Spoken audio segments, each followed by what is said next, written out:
കർത്താവിൻ്റെ അതിപരിശുദ്ധമായ നാം വാഴ്ചപ്പെടുമാറാകട്ടെ. ഏവർക്കും ഞങ്ങളുടെ വന്ദനം അറിയിക്കുന്നു. നാം തുടർമാനമായി ധ്യാനിച്ചു വരുന്നതായ വേദഭാഗം വായിക്കാം. യൂദായുടെ പുസ്തകം, അതിൻ്റെ 3-ാമത്തെ വാക്യം. വിശുദ്ധന്മാർക്ക് ഒരിക്കലായിട്ട് ഭരമേൽപ്പിച്ചിരിക്കുന്ന വിശ്വാസത്തിനായി നാം പോരാടണം. ഒരു വാക്ക് പ്രാർത്ഥിക്കാം. ദൈവമേ, സ്വർഗ്ഗ പിതാവേ, നല്ല സമയത്തിനായി അങ്ങേ വാഴ്ത്തുന്നു. കർത്താവെ സ്തുതിക്കുന്നു. ഒരു പ്രാവശ്യം കൂടെ എക്സ്പ്രസ് മീഡിയ മിനിസ്ട്രിയുടെ ഫേസ്ബുക്ക് പേജിലൂടെ കടന്നു വരുവാൻ അങ്ങ് ഇടയാക്കിയതിനായി സ്തോത്രം ചെയ്യുന്നു. ഈ പ്രവർത്തനത്തെയും അടിയങ്ങളെയും കേൾവിക്കാരെയും എല്ലാം കർത്താവ് സഹായിക്കണമേ. നാമത്തെ മഹത്വപ്പെടുത്തണമേ. മേഘത്തിലിരുത്തണമേ. അന്ത്യകാലത്ത് മനുഷ്യത്വന്റെ വരവെങ്കിൽ വിശ്വാസം കണ്ടെത്തുമോ എന്നവിടെ ചോദിച്ചു. അധർമ്മം പെരുകുന്നുകൊണ്ട് അനേകരുടെ സ്നേഹം തണുത്തു പോകുന്ന ഈ കാലഘട്ടത്തിൽ അവിടുത്തെ വചനപ്രകാരം ജനം നിലനിൽക്കുവാൻ ഈ ദൈവവചന കേൾവി ഏവർക്കും അനുഗ്രഹമാക്കി തീർക്കുമാറാകണമേ എന്ന് പ്രാർത്ഥിക്കുന്നു. അവിടെ നിങ്ങൾ ചെയ്യുന്നതിനായി സ്തോത്രം. യേശു ക്രിസ്തുവിന്റെ നാമത്തിൽ തന്നെ പിതാവേ. ഒരു പാട്ട് ചില വരികൾ നമുക്ക് ചേർന്ന് പാടി ദൈവത്തെ മഹത്വപ്പെടുത്താം. സ്തോത്രം. മുൻപിൽ ചെങ്കടലാർ തീരച്ചാലെതിരാ, പിൻപിൽ വൻവൈരി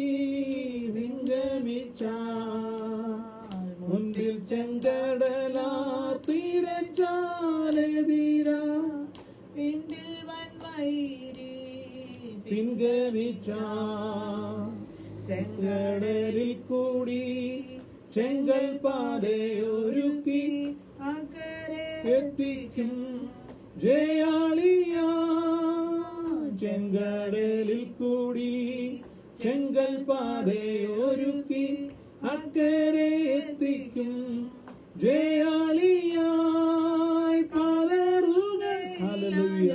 സ്തോത്രം, സ്തോത്രം, സ്തോത്രം. ഞാൻ പ്രതികൂലമാനവധി വന്നിടിലോ, വീഴുകയില്ല ഞാൻ, വീഴുകയില്ല ഞാൻ. പ്രലോഭനമാനവധി വന്നിടിലും എൻ കാന്തൻ കാത്തിടും, എൻ പ്രിയൻ ചേർത്തിടും, എന്നാഥൻ നടത്തിടും അന്ത്യം വരെ. എൻ കാന്തൻ കാത്തിടും, എൻ പ്രിയൻ പോറ്റിടും, എന്നാഥൻ നടത്തിടും അന്ത്യം വരെ. കർത്താവിന്റെ അതിശ്രേഷ്ഠമായ നാം വാഴ്ചപ്പെടുമാറാകട്ടെ. അപ്പോസ്തലനായ യൂദാ എഴുതിയ ലേഖനത്തിൽ സാർവത്രിക വിശ്വാസികളോടുള്ള ആലോചനയാണ്. നിങ്ങളെ ഭരമേൽപ്പിച്ചിരിക്കുന്ന വിശ്വാസത്തിന് വേണ്ടി നിങ്ങൾ പോരാടണം. അതൊരിക്കലായി ലഭിച്ചതാണ്. യൂദാ അപ്പോസ്തലൻ ലേഖനം എഴുതുമ്പോൾ അതിന്റെ 11-ാമത്തെ വാക്യത്തിൽ 3 പേരെ മെൻഷൻ ചെയ്യുന്നുണ്ട്. 3 പേരെ. വേറെ പലരുണ്ട്. ഉൽപ്പത്തി മുതൽ വെളിപ്പാട് വരെയുള്ള ഭാഗങ്ങൾ എഴുതി അവസാനിപ്പിച്ച ഈ ഒറ്റ ലേഖനത്തിൽ മാത്രമേ ഉള്ളൂ. അവിടെ 11-ാമത്തെ വാക്യത്തിൽ ഇങ്ങനെ വായിക്കുന്നത്, അവർ കയ്യോ കഷ്ടം, അവർ കയ്യിന്റെ വഴിയിൽ നടക്കുകയും. അതിനെ തൊട്ട് മോളിൽ പറയുന്ന 10-ാമത്തെ വാക്യം, ഇവരോ തങ്ങൾ അറിയാത്തതെല്ലാം ദുഷിക്കുന്നു, ബുദ്ധിയില്ലാത്ത മൃഗങ്ങളെ പോലെ സ്വാഭാവികമായി ഗ്രഹിക്കുന്നവയാൽ ഒക്കെയും തങ്ങളെ തന്നെ വഷളാക്കുന്നു. ഇവിടെ പിന്നത്തേതിൽ 3 പേരുടെ പേര് പറയുമ്പോൾ അവരെ മെൻഷൻ ചെയ്യുമ്പോൾ അവർക്ക് അതിന് മുൻപായി പറയുന്നത് സാർവലോകികമായ എല്ലാവരും ഉൾക്കൊള്ളിച്ചിട്ടാണ്.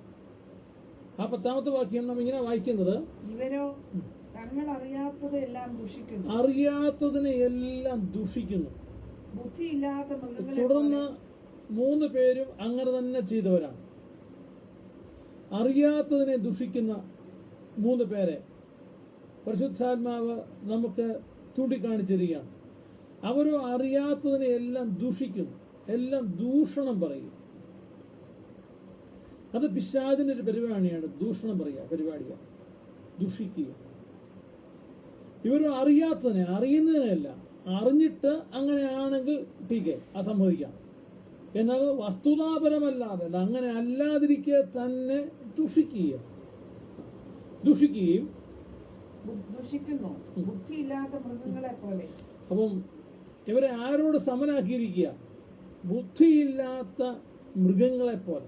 സങ്കീർത്തനങ്ങൾ ഇങ്ങനെ വായിക്കുന്നത്, മനുഷ്യൻ വിവേകഹീനനായാൽ നശിച്ചു പോകുന്ന അവൻ നശിച്ചു പോകുന്ന മൃഗങ്ങൾക്കും തുല്യനത്രേ. മാനത്തോടിരിക്കുന്ന അതെ, മനുഷ്യൻ മാനത്തോടിരിക്കുന്ന മനുഷ്യൻ വിവേകഹീനനായി തീർന്ന. സ്തോത്രം. മാനത്തോടിരുന്ന മനുഷ്യൻ വിവേകഹീനനായാൽ അവൻ നശിച്ചു പോകുന്ന മൃഗങ്ങൾക്ക് തുല്യനാണ്.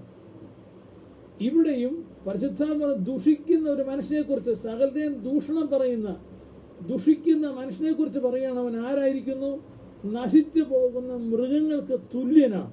സ്തോത്രം. ഇനി അത് ആരായാലും, എത്ര ധനവാനായാലും, ഹോള് വെക്കാൻ സ്ഥലം കൊടുത്തവനാണേലും, മക്കളും മരുമക്കളും എല്ലാം ഉപദേശിമാരാണേലും, എന്താണേലും, സ്തോത്രം. തിരുവചനം പറയുന്നു നശിച്ചു പോകുന്ന അവൻ ബുദ്ധിയില്ലാത്ത മൃഗങ്ങളെ പോലെ സ്വാഭാവികമായി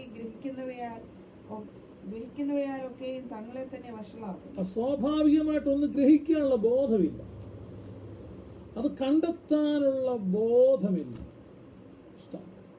ഞാൻ ഓർക്കുന്നു, വളരെ നാളുകൾക്ക് മുമ്പ് കേട്ടതായ ഒരു സംഭവമാണ്. ഇന്നത്തെ പോലെയല്ല, അതിശീഘ്ര വാഹനങ്ങൾ, ട്രെയിനുകളൊന്നും ഇല്ലാത്തൊരു കാലത്ത്, ഏകദേശം 1986-87 കാലഘട്ടത്തിൽ ഞാൻ കേട്ട ഒരു പ്രസംഗത്തിൽ കേട്ടതായ ഒരു വിഷയമാണ്. ബോംബെയിൽ നിന്ന് ഒരു വാഹനം, ട്രെയിൻ കേരളത്തിലേക്ക് ജയന്തി ജനത വരികയാണ്. അതിനൊരു കമ്പാർട്ട്മെന്റിൽ ഒരു മനുഷ്യൻ ഒരു കൈക്കുഞ്ഞുമായി ഇരിക്കുന്നു. ആളുകളെല്ലാം ബോംബെയിൽ നിന്ന് തിരക്ക് പിടിച്ച് വാഹനത്തിൽ കയറി സീറ്റ് പിടിക്കുന്നു, സീറ്റിനടിയിൽ സാധനങ്ങൾ വെക്കുന്നു, മറ്റു കമ്പാർട്ട്മെന്റിലേക്ക് പോയി നിങ്ങൾക്കൊക്കെ സീറ്റ് കിട്ടിയെന്ന് അന്വേഷിക്കുന്നു. അങ്ങനെ തിരക്കായിരുന്നു. ആ തിരക്ക് കഴിഞ്ഞ് ഒരു 8 മണി 9 മണി കഴിഞ്ഞപ്പോഴത്തേക്ക് എല്ലാവരും കൊണ്ടുവന്ന ഭക്ഷണം കഴിഞ്ഞ് ഇനി കിടക്കാമെന്ന് കരുതി ബർത്തിന്റെ ചങ്ങലകളൊക്കെ ഇട്ട് ബർത്ത് പാകപ്പെടുത്തുമ്പോഴാണ് ഒരു കൊച്ചു കുഞ്ഞിന്റെ കരച്ചിൽ. അത് അവർ കയറിയപ്പോൾ മുതലേ കേൾക്കുന്നതാണ്. പക്ഷേ അങ്ങോട്ടുമുള്ള തത്രപ്പാടിലും തിരക്കിനിടയിൽ ആ കുഞ്ഞിന്റെ കരച്ചിൽ അവർക്ക് ശ്രദ്ധിക്കാനായിട്ട് സാധിച്ചില്ല. എന്നാൽ ഇപ്പോൾ അവർക്ക് കിടക്കാൻ സമയമായി, എല്ലാം സ്വസ്ഥമായപ്പോൾ ആ കുഞ്ഞിന്റെ കരച്ചിൽ അവർക്ക് അസഹ്യമായി മാറി. ലൈറ്റുകളൊക്കെ അണച്ചു തുടങ്ങി. അന്നേരം കുഞ്ഞ് വാപൂട്ടാതെ നിലവിളിക്കുക, കരയുക. സ്ത്രീകളും പുരുഷന്മാരും അത് കേട്ട ഈ പറഞ്ഞ പോലെ പിറുപിറുക്കാൻ തുടങ്ങി. ഇതെന്ത് ശല്യമാ, കുറെ നേരമായല്ല കുഞ്ഞ് കരയുന്നു, അതിനെ നടക്കാൻ മേലേ, ഇങ്ങനെ കുഞ്ഞിനെയും കൊണ്ട് പോയാൽ എങ്ങനെയാ പോകുന്നേ, മറ്റുള്ളവർക്കൊന്ന് കിടക്കണ്ടായോ? ആകെ ആ ബോഗിക്കകത്ത് സംസാരം ചൂടുപിടിച്ചു. അത് വലിയ വാദപ്രതിവാദത്തിലേക്ക് നീങ്ങുന്ന അവസ്ഥയിലേക്ക്. അപ്പോൾ അവരൊരു കൂട്ടം ആളുകൾ പറഞ്ഞു, വരിക, നമുക്ക് ആ മനുഷ്യനെ കണ്ട് 10 പറഞ്ഞിട്ട് തന്നെ കാര്യം, മര്യാദയ്ക്ക് കൊച്ചിനെ ഉറക്കാൻ നോക്കി, ഇല്ലെങ്കിൽ ബോധിമാർക്ക് ഇറങ്ങിക്കോളാന്നൊക്കെ പറയാൻ 3-4 പുരുഷന്മാർ, അവരോടൊപ്പം തൻ്റെ അടികളെ 2-3 സ്ത്രീകളും ഒക്കെ കൂടെ വന്നു. ആ മനുഷ്യനോട് അവർ കയർത്ത് സംസാരിച്ചു. കുറച്ച് സമയമായിട്ടും ഈ മനുഷ്യൻ ഒന്നും പറയുന്നില്ല. സാൻ ഒരാൾ ചോദിച്ചു, നിങ്ങൾക്കെന്താ മനുഷ്യ, നാവില്ലേ, വാ പിടിച്ചെന്തെങ്കിലും പറഞ്ഞൂടെ, ആ കുഞ്ഞിന് പാല് കൊടുക്കും, അതിൻ്റെ അമ്മ എവിടെ? ഇങ്ങനെയെല്ലാം പറഞ്ഞ് അദ്ദേഹത്തെ ദാക്ഷിണ്യമില്ലാതെ ബത്സിച്ചുകൊണ്ടിരിക്കുമ്പോൾ ആ ചെറുപ്പക്കാരൻ, അല്ല, ആ 10-15 വയസ്സ് കഴിഞ്ഞ ആ മനുഷ്യൻ പറഞ്ഞു, നിങ്ങൾ പറഞ്ഞതുപോലെ ഈ കുഞ്ഞിന്റെ കാര്യത്തിൽ എനിക്കും പ്രയാസമാണ്. കരയുന്നത് കൊണ്ട് ഈ കുഞ്ഞിന് ബുദ്ധിമുട്ടുണ്ട്, ഇതിന് പാല് കൊടുക്കണമെന്നൊക്കെ ഉണ്ട്. പക്ഷെ എൻ്റെ അമ്മ, ഈ കുഞ്ഞിന്റെ അമ്മ ഇപ്പം ഞങ്ങളോടൊപ്പം ഇല്ലെന്ന്. അപ്പോഴെന്താ, നിങ്ങൾ കുഞ്ഞിനെ തട്ടിക്കൊണ്ട് പോകണോ? അങ്ങനെയാണെങ്കിൽ ചെയിൻ വലിക്കുക, വണ്ടി നിർത്ത്, പോലീസിലേപ്പിക്കേ എന്നൊക്കെ പറഞ്ഞപ്പോ ആ മനുഷ്യൻ പറഞ്ഞു, അത്രയും നിങ്ങൾ ബന്ധപ്പെടണ്ട, ചെയിൻ പുള്ളി ചെയ്ത് വണ്ടി നിർത്തുകയൊന്നും വേണ്ട, ഇവിടെ ഈ മോടെ അമ്മ ഈ വണ്ടിയിൽ തന്നെ ഉണ്ടെന്ന് പറഞ്ഞു. എവിടെ? കുറെ നേരമായല്ലോ, ഞങ്ങൾ കയറി പോകുമ്പോൾ നിങ്ങളെ മാത്രമേ കാണുന്നുള്ളൂ, പിന്നെ അവരോട് പോയിരിക്കുക, എന്ത് ചെയ്യേ? ഞങ്ങളുടെ ആരോട് രാക്ഷസി എന്നൊക്കെ വിളിക്കുന്നത്.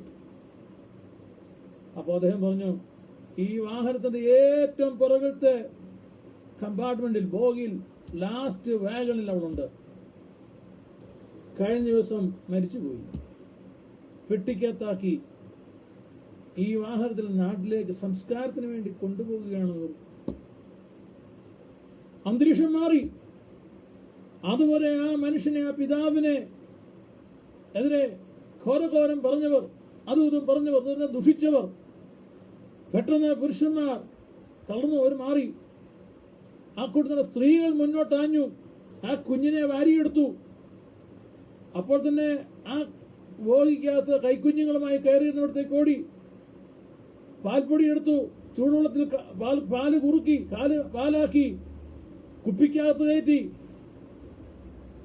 നിപ്പിളിൽ അടച്ച കുഞ്ഞിന് കൊടുത്തു. പിന്നെ കേരളത്തെത്തും വരെ ആ കുഞ്ഞിനെ കൈകാര്യം ചെയ്ത് കൊണ്ടുവരുന്നത് ആ കൂപ്പയിലെ, ആ ബോഗിയിലെ സ്ത്രീകളും പുരുഷന്മാരുമാണ്. പ്രിയമുള്ളവരെ, അല്പം മുമ്പ് വരെ അവർ ദൂഷിച്ചതാണ്, പറയാവുന്നതെല്ലാം പറഞ്ഞതാണ്. എന്നാൽ അതറിയാതെയാ പറഞ്ഞത്. ഇവിടെ ഏതാ തിരുവചനം അത് തന്നെയാ പറയുന്നത്, അവർ അറിയാതെ. 10-ാമത്തെ വാക്യം, യൂദായുടെ പുസ്തകം, സ്തോത്രം, യൂരോ തങ്ങൾ അറിയാത്തതിനെ എല്ലാം ദുഷിക്കുന്നു. ഇന്ന് അങ്ങനൊരു കൂട്ടം ആളുകൾ ജനത്തിനിടയിൽ വർദ്ധിക്കുക. വിശ്വാസികളുടെ ഇടയിലും അറിയാത്തതിനെ ദുഷിക്കുന്ന ഒരു കൂട്ടം ആളുകൾ, പറഞ്ഞു കേട്ടതിനെ, വാസ്തവം അറിയാതെ. ഒന്നുകിൽ വാസ്തവം അറിയണം, ഇല്ലെങ്കിൽ പരിശുദ്ധാത്മാവ് കാര്യം അവർക്ക് ബോധ്യമാക്കി കൊടുക്കണം.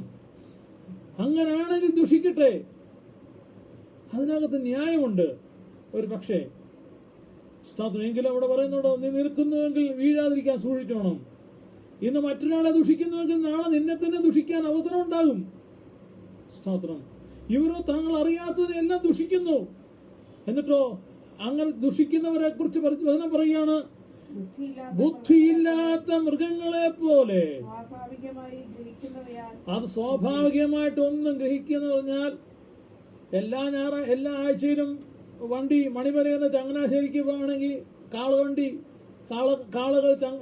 മണിമലയിൽ നിന്ന് ചങ്ങനാശ്ശേരിക്ക് വണ്ടി വലിച്ചു പോകും. അവിടുന്ന് തിരിച്ച് വണ്ടി വിട്ടാൽ മണിമല ഉടമസ്ഥന്റെ വീട്ടിൽ ചെന്ന് നിൽക്കും.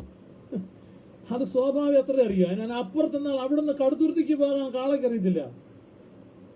സ്തോത്രം, മണിമലയിൽ നിന്ന് ചങ്ങനാശ്ശേരി ചെന്ന് ചങ്ങനാശ്ശേരി ചന്ത അന്ന് ചൂട് പിടിച്ചില്ല, വിലക്കുറവാണ്. എന്നാൽ കോട്ടയത്തിന് അപ്പുറത്ത് എന്നാൽ അത് സാധനങ്ങൾക്ക് നല്ല വില കിട്ടും. അതറിയാത്ത വണ്ടിക്കാരനും അതറിയാത്ത കാളയും അത് അവിടേക്ക് കൊണ്ടുപോകത്തില്ല. എന്നതുപോലെ അറിയാത്തതിനെ ദുഷിക്കുന്ന മൃഗങ്ങളും അങ്ങനെയാണ്. അറിയാത്തതിനെ ദുഷിക്കുന്നു, നശിച്ചു പോകുന്ന ബുദ്ധിയില്ലാത്ത മൃഗങ്ങളെ പോലെ സ്വാഭാവികമായി ഗ്രഹിക്കുന്നവയാലൊക്കെയും തങ്ങളെ തന്നെ വഷളാക്കും. എന്നിട്ടോ അവർ അങ്ങനെ തങ്ങളെ തന്നെ വഷളാക്കുക. അവർ തങ്ങളെ തന്നെ വഷളാക്കുന്നു എന്ന് പറയുന്നതിന് 73-ാം സങ്കീർത്തനം നമുക്ക് കാണാനായിട്ട് സാധിക്കും. ദൈവസന്നിധിയായ ആസാഫ് എന്ന സംഗീതക്കാരൻ, സംഗീത പ്രമാണി, മുൻപ് കർത്താവിന്റെ ദാവീദ് പാടി അല്ലെങ്കിൽ എഴുതി ചിട്ടപ്പെടുത്തി പാടുവാൻ ഏൽപ്പിച്ച സങ്കീർത്തനങ്ങൾ ദൈവം പാക പാടിയ ഒരു മാന്യ മനുഷ്യനാണ് ആസാഫ് എന്ന് മനുഷ്യൻ. തിരുവചനം നമ്മൾ ശ്രദ്ധയോടെ പഠിച്ചാൽ ആസാഫ് ഒരിക്കലും ആദ്യം മുന്നിൽ നിന്ന മനുഷ്യനല്ല, പുറകിൽ നിന്നവനാണ്. എന്നാൽ അദ്ദേഹത്തിന് ദൈവം കൊടുത്ത താലന്ത് ഉണ്ടായിരുന്നു, പാടാൻ കഴിവുള്ളൊരു മനുഷ്യനായിരുന്നു. പക്ഷെ അദ്ദേഹത്തിന്റെ ആ താലന്ത് കണ്ടെത്താത്തത് കൊണ്ട് അദ്ദേഹം പിന്നിലായിപ്പോയി.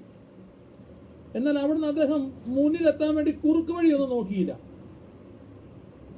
കുറുക്ക് വഴി അദ്ദേഹം ചലിച്ചില്ല, സഞ്ചരിച്ചില്ല. മറിച്ച് ദൈവമാക്കിയ സ്ഥാനത്ത്, താൻ ആകപ്പെട്ട സ്ഥാനത്ത് നിന്ന് പാടാനും പ്രാർത്ഥിക്കുവാനും ദൈവത്തെ മഹത്വപ്പെടുത്താൻ തുടങ്ങിയപ്പോൾ ദാവീദ് അദ്ദേഹത്തിന് ആസാഫിന്റെ ഈണം, ആ സ്വരമാധുരി താല്പര്യപ്പെട്ടു. ആരാധനാഗീതത്തിൽ ആത്മനിറവിൽ പാടുന്ന അദ്ദേഹത്തെ ആസാഫ് സംഗീത പ്രമാണിയാക്കി മാറ്റി.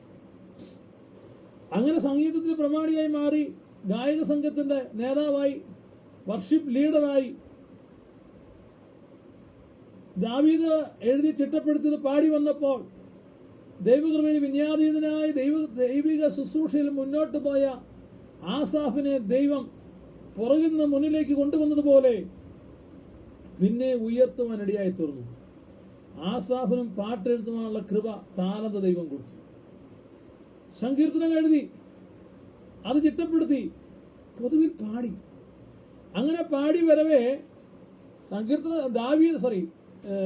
ആസാഫ് കണ്ട ചില പ്രശ്നങ്ങളുണ്ട്. അദ്ദേഹം ആലയത്തിൽ നോക്കുമ്പോൾ അദ്ദേഹം കണ്ട ചില കാര്യങ്ങൾ, അതാണ് 73-ാം സങ്കീർത്തനം 3-ാമത്തെ പുസ്തകമായി നാം കാണുന്നത്. അവിടെ പറഞ്ഞു 1-ാമത്തെ വാക്യത്തിൽ, ദൈവം ഇസ്രായേലിന് നിർമ്മല ഹൃദയമുള്ളവർക്ക് തന്നെ നല്ലവനാകുന്നു നിശ്ചയം. എന്നാൽ എന്റെ കാലുകൾ ഏകദേശം ഇടറി, എന്റെ കാലടികൾ ഏറെക്കുറെ വഴുതിപ്പോയി. ഒരു കാര്യത്തെ കുറിച്ച് വാസ്തവമായ ഒരു കാര്യം പറഞ്ഞു കൊടുക്കുന്നത് വാസ്തവമാണ്, സത്യമായ കാര്യമാണ്. ദൈവം നിർമ്മല ഹൃദയമുള്ളവർക്കാണ് നല്ലവൻ. അവൻ വക്രനോട് വക്രത കാണിക്കുന്നു, എളിയ ജനത്തെ രക്ഷിക്കുന്ന ദൈവമാണ്. അങ്ങനെ നിർമ്മല മനസ്സാക്ഷിയോടെ ആയിരിക്കുന്ന ഏവരെയും അനുഗ്രഹിക്കുന്നവനായ ദൈവം, അതാണ് പ്രമാണം, അതാണ് വാസ്തവം. അങ്ങനെ ഇരിക്കെ ആസാഫ് ആലയത്തിൽ നിന്ന് ദൈവത്തെ പാടി സ്തുതിച്ച് പുറകോട്ട് നോക്കുമ്പോൾ ആലയത്തിനകത്ത് നിൽക്കുന്ന ആളുകളെ കണ്ടപ്പോൾ അദ്ദേഹത്തിന്റെ മുഖം മ്ലാനമായി. പാടി ആരാധിച്ചു വന്ന ആ അന്തരീക്ഷമൊക്കെ പോയി. അതിന് കാരണം നല്ലവനാകുന്നുവെങ്കിലും പാട്ട് പാടിയപ്പോൾ സ്വരം ഇടറിപ്പോയി, കൈയടിച്ചപ്പോൾ താളം തെറ്റിപ്പോയി, കരങ്ങൾ ഉയർത്തി പാടി വന്നപ്പോഴത്തേക്ക് ആകപ്പാടെ ഒരു അപശബ്ദം, എല്ലാം കൊണ്ട് യോജിപ്പുകേട് ആലയത്തിനകത്ത് വെളിപ്പെട്ടു. അത് തന്റെ കാര്യം അദ്ദേഹം തന്നെ അങ്ങ് സമ്മതിക്കുക. എന്റെ കാലുകൾ ഏകദേശം ഇടറി, എന്റെ കാലടികൾ ഏറെക്കുറെ എഴുതിപ്പോയി. സങ്കീർത്തനം പറഞ്ഞ നാശകരമായ കുഴിയിൽ നിന്ന് കുഴഞ്ഞ് ചേറ്റുന്നവൻ എന്നെ ഉയർത്തി, പാറമേലെ നിർത്തി എന്റെ ഗമനം സ്ഥിരമാക്കി, എന്റെ നാവിൽ പുതിയ ഗാനം തന്നു എന്ന് സങ്കീർത്തനക്കാരൻ പാടി പറയുമ്പോൾ, ഇവിടെയും സങ്കീർത്തനങ്ങളാൽ ദൈവത്തെ സ്തുതിച്ച് ആരാധനയ്ക്ക് നേതൃത്വം കൊടുക്കുന്ന കർത്തദാസൻ വിളിച്ചു പറയുകയാണ്, തന്റെ അകത്തൊരു ആത്മകഥത്തിൽ പറയുകയാണ്, എന്നാൽ എന്റെ കാലുകൾ ഏകദേശം ഇടറിപ്പോയി, എന്റെ കാലടികളോ ഏറെക്കുറെ വഴുതിപ്പോയി. സ്തോത്രം. എന്താ കാര്യം? ആ മാസത്തെ ശമ്പളം കിട്ടാഞ്ഞിട്ടില്ല, തനിക്ക് ഉപജീവനത്തിലുള്ള വഴി ലഭിക്കാഞ്ഞിട്ടില്ല, തന്റെ മക്കൾ ദൈവകൃപയിൽ നിന്ന് വീണുപോയിട്ടല്ല. ആസാഫിന്റെ കുഞ്ഞുങ്ങളാണ് പിന്നത്തെ ആസാഫിന് പകരം അല്ല, ആസാഫിനോടൊപ്പം ദൈവത്തെ മഹത്വപ്പെടുത്തി ശുശ്രൂഷയുടെ പല മേഖലകളിലും മണ്ഡലങ്ങളിലും, പ്രവാചക വാക്കുകളിൽ പറഞ്ഞാൽ പല മണ്ഡലങ്ങളിലും ആസാഫിന്റെ കുഞ്ഞുങ്ങൾ ദൈവത്തെ മഹത്വപ്പെടുന്നത് കാണുവാൻ ആസാഫിനിടയായി തീർന്നു. അവൻ കുടുംബ ബന്ധം പോയതുകൊണ്ടോ കുഞ്ഞുങ്ങൾ വഷളായി പോയതുകൊണ്ടോ ഒന്നും അല്ല ആസാഫിന്റെ ജീവിതത്തിൽ ക്ലേശം, പ്രയാസം വന്നത്. അദ്ദേഹം പുറകോട്ട് നോക്കുമ്പോൾ ആലയത്തിനകത്ത് നിൽക്കുന്നവരാരെന്നറിയാവോ? ദുഷ്ടന്മാർ. അവർ ആരാധനയ്ക്ക് മുന്നിലുണ്ട്. പാട്ടുപാടാനും പ്രാർത്ഥിക്കാനും സാക്ഷി പറയാനും തമ്പേറടിക്കാനും ഡ്രം അടിക്കാനും എന്തിനും അവർ മുന്നിലുണ്ട്. അവർ ഡ്രമ്മും അടിക്കുന്നുണ്ട്. DRM എന്നുള്ള ഡ്രം അടിക്കുമ്പോൾ തന്നെ RUM അടിക്കുന്നുണ്ട്. ഇത് കണ്ടിട്ടാണ് ആസാഫിന് ബുദ്ധിമുട്ടായത്. അത് യിരെമ്യാ പ്രവാചകനും പറയുന്നുണ്ട് ആ കാര്യം. സ്തോത്രം. യിരെമ്യാ പ്രവാചകൻ 5-ാം അധ്യായത്തിലാണ് കാണുന്നത്, ഞാൻ എന്റെ ജനത്തിനിടയിൽ ദുഷ്ടന്മാരെ കണ്ടു. ആസാഫ് കണ്ട ദുഷ്ടന്മാരുടെ സൗഖ്യം, ആസാഫ് കണ്ട ദുഷ്ടന്മാരെ കുറിച്ചുള്ളത് യിരെമ്യാവിന്റെ പുസ്തകം 5-ാം അധ്യായത്തിലുണ്ട്. സ്തോത്രം. ഞാൻ എന്റെ ജനത്തിനിടയിൽ ദുഷ്ടന്മാരെ കണ്ടു. അവരെങ്ങനെ ഇരിക്കുന്നു? അവരെല്ലാം പൂട്ടിവെച്ച്, സ്തോത്രം ഉണ്ടോ?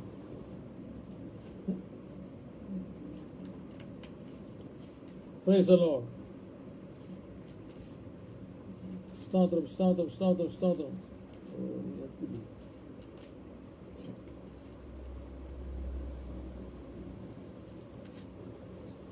അഞ്ചാം അധ്യായം 26-ാമത്തെ വാക്യം. അന്ന് യിരെമ്യാവ് കണ്ടതുപോലെ, പ്രവാചകൻ കണ്ടതുപോലെ തന്നെ ആസാഫ് കണ്ടതിനെ പ്രവാചകനായ യിരെമ്യാവും കാണുക.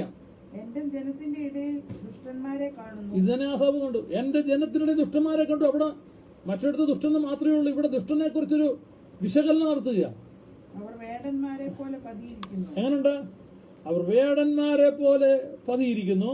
അവർ കുടുക്ക് വെച്ച് മനുഷ്യരെ പിടിക്കുന്നു. നോക്കുക, ഈ ദുഷ്ടന്മാരുടെ മെയിൻ പരിപാടി കുടുക്ക് വെച്ച് മനുഷ്യരെ പിടിക്കുക എന്നുള്ളതാണ്. ആലയത്തിനകത്ത് ആരാധനയ്ക്ക് വരുന്നവരുടെ മെയിൻ പരിപാടി, കലാപരിപാടി കുടുക്ക് വെച്ച് അവർ മനുഷ്യരെ പിടിക്കുന്നു. അങ്ങനെയുള്ള ആളുകൾ ഇന്ന് നമ്മുടെ നാട്ടിലേറെയുണ്ട്. മനുഷ്യക്കള്ളക്കടത്ത്, മനുഷ്യനെയാണ് അവർ ധനസമ്പാദനത്തിനായിട്ട് ഉപയോഗിക്കുന്നത്.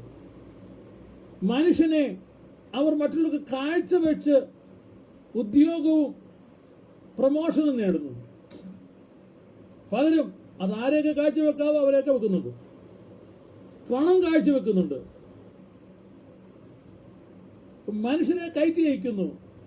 അതുപോലെ തന്നെ മാൻ പവർ സപ്ലൈ, കുട്ടികൾക്ക് അഡ്മിഷൻ വാങ്ങിച്ചു കൊടുത്ത ആ വകയിൽ വീട് വെച്ചു കൊടുത്ത പല തരത്തിൽ നേരെ ചൊവ്വയല്ല, ന്യായമായതല്ലാതെ കുടുക്ക് വെച്ച്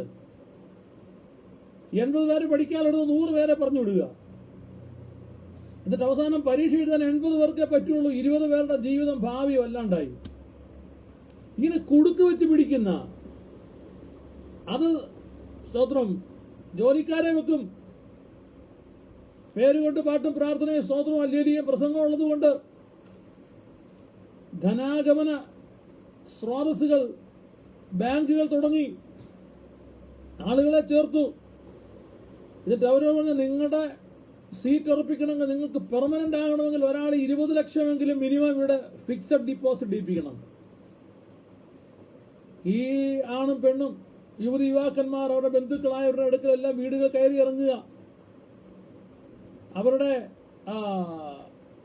ഗൾഫിലും അമേരിക്കയിലും അവിടെയുള്ള വീടുകളിൽ അവരുടെ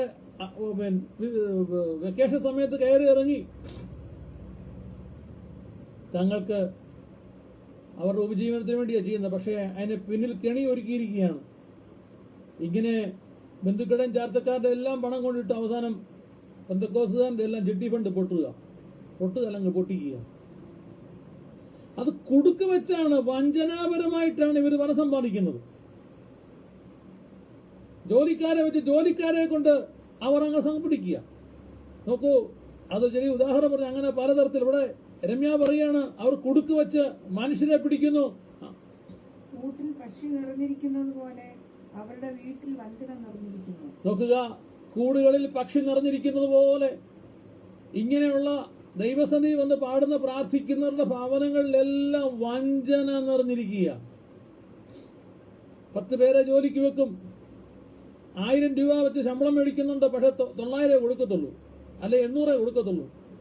ഒരു തലയ്ക്ക് 200 വെട്ടിയെടുക്കുന്ന കോൺട്രാക്ടർ ഉപദേശിമാരും വിശ്വാസികളും പാസ്റ്റർമാരും. അവിടെ തന്നെ വിചാരിക്കുക, ദൈവമേ എനിക്ക് 1000 രൂപ ഉണ്ടല്ലോ, എന്നിട്ട് എന്നെ കൊണ്ടുപോയി എന്റെ കൂട്ടു സഹോദരൻ 200 എടുത്തു കളഞ്ഞല്ലോ, എന്റെ പാസ്റ്റർ എടുത്തു കളഞ്ഞല്ലോ. ഞാൻ വിദേശത്ത് എന്നപ്പോൾ നേരിൽ അനുഭവിച്ച ഒരാളാണ്, കണ്ടതാ. ആ 200 എടുക്കുകയും ചെയ്യും, പോരാത്ത 800.80 മേടിക്കും. ഇവിടല്ലേ ആരാധിക്കാൻ വരുന്നത്? കൂട്ടിൽ പക്ഷി നിറഞ്ഞിരിക്കുന്നത് പോലെ അവരുടെ വീടുകളിൽ വഞ്ചന നിറഞ്ഞിരിക്കുന്നു. പിന്നെയോ അങ്ങനെ അവർ മഹാന്മാരും ധനവാന്മാരുമായി തീർന്നിരിക്കുന്നു. അങ്ങനെ അവർ മഹാന്മാരും ധനവാന്മാരുമായി മാറി അവർ പുഷ്ടി വെച്ച് മിന്നുന്നു.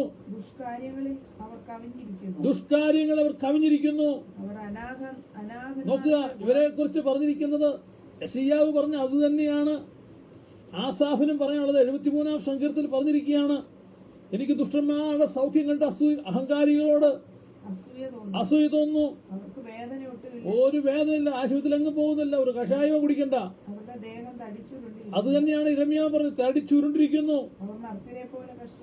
മറ്റുള്ളവരെ പോലെ അവർക്ക് കഷ്ടതയില്ല, മക്കൾക്ക് വേണ്ടി മറ്റുള്ളവർക്ക് കഷ്ടതയില്ല, മറ്റുള്ളവർ ബാധിക്കപ്പെടുന്നില്ല. മക്കൾക്ക് വേണ്ടിയോ മറ്റു വേണ്ടിയിട്ടോ ഫീസ് കൊടുക്കാൻ നിവൃത്തിയില്ലാതെ വരുന്നില്ല, വാടക കൊടുക്കാൻ ബുദ്ധിമുട്ട് വരുന്നില്ല. കാരണം മറ്റുള്ളവരെ പറ്റിച്ച കാശിന് സ്വന്തം വീട് വെച്ചിരിക്കുകയല്ലേ. സ്തോത്രം. ദൈവമേതലേ, ഞങ്ങളെ കേൾക്കുന്ന പ്രിയമുള്ളവരെ, വിശ്വാസത്തിന് വേണ്ടി പോരാടണം. വിശ്വാസം ധനാഗമന മാർഗത്തിനൊരു മറയാക്കി തീർക്കരുത്. അങ്ങനെ ചെയ്യുന്നുവെങ്കിൽ ആസാഹു പറയുകയാണ്, അവർ മറ്റു മനുഷ്യരെ പോലെ ബാധിക്കപ്പെടുന്നില്ല. അതുകൊണ്ട് എന്ത് പറ്റി? 5-6 വാക്യം. ആരെ വെല്ലുവിളിക്കുക? സ്തോത്രം. സഭയിലെ ശുശ്രൂഷനെ വെല്ലുവിളിക്കാൻ ബുദ്ധിമുട്ടില്ല, സെൻട്രൽ പാസ്റ്ററിനെ വെല്ലുവിളിക്കാൻ ബുദ്ധിമുട്ടില്ല, കൂട്ടു ശുശ്രൂഷകനെ വിശ്വാസികളെ വെല്ലുവിളിക്കാൻ സെൻട്രൽ പാസ്റ്ററിന് ബുദ്ധിമുട്ടില്ല, സെക്ഷൻ പ്രസ്ബിറ്റർക്ക് ബുദ്ധിമുട്ടില്ല, സ്തോത്രം, ഡിസ്ട്രിക്ട് പാസ്റ്റർക്ക് ബുദ്ധിമുട്ടില്ല. കാരണം ഡംഭം ഒരു ബലാത്കാരം പോലെ. അതുകൊണ്ട് ID കാർഡ് പുതുക്കി കൊടുക്കുകയല്ല, ട്രാൻസ്ഫർ സമയത്തിട്ട് കറക്കും. കുഞ്ഞുങ്ങളുടെ അഡ്മിഷൻ സമയം കഴിഞ്ഞേ പേപ്പർ കൈ കൊടുക്കത്തുള്ളൂ. ബലാത്കാരം, ഇവരുടെ കയ്യിൽ ബലാത്കാരമുള്ളതുപോലെ വസ്ത്രം പോലെ അവരെ ചുറ്റിയിരിക്കുക. നോക്കൂ, അത് മാത്രമോ, അവരുടെ കണ്ണുകൾ പുഷ്ടി കൊണ്ട് ഉന്തി നിൽക്കുന്നു. അത് തന്നെ യരെമ്യാവ് പറഞ്ഞത്.